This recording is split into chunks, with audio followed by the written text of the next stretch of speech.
Now the rest of the story. Was there ever a United States president who used humor more effectively or more often?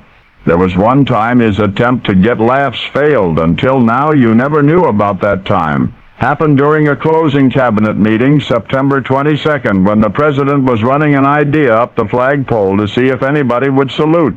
The commander-in-chief just started reading out of an old humorous book called A High-Handed Outrage in Utica. He read an entire chapter, in fact. It was a story about wax figurines representing the Last Supper. It had struck the president as funny. He thought it would break the ice. He was wrong. Cabinet members sat through the reading silent, bewildered. The story was laden with clumsy dialect. It was scarcely relevant to any issue before the nation, or if it were relevant, the point was impossibly obscure. Well, having bombed, the president proceeded to explain why he had called the meeting upcoming speech a controversial subject.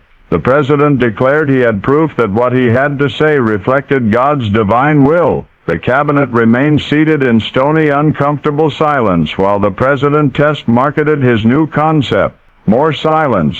Finally, the blank astonishment was broken by one of the cabinet members who reminded the president that Congress had already dealt with that same issue months previous.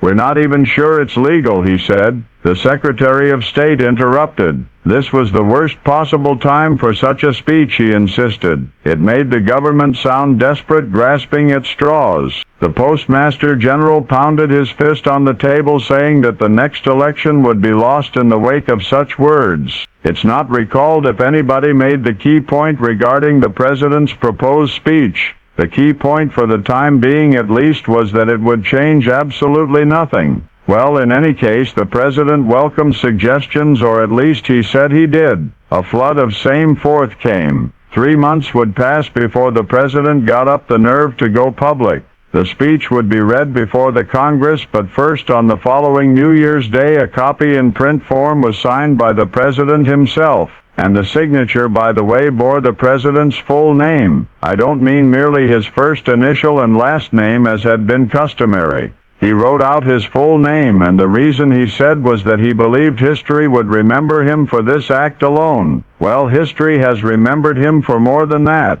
Indeed, almost forgotten is the considerable opposition he encountered, even among his most loyal and most trusted advisers, when he proposed New Year's Day 1863, when he proposed the so-called Emancipation Proclamation, a proclamation which had no direct effect on the uncivil war, a proclamation which in fact freed not one solitary slave. It was a war measure, Lincoln called it. After the war, the courts could overturn it, he said. Of course you know they did not. Only now you know the rest of the story.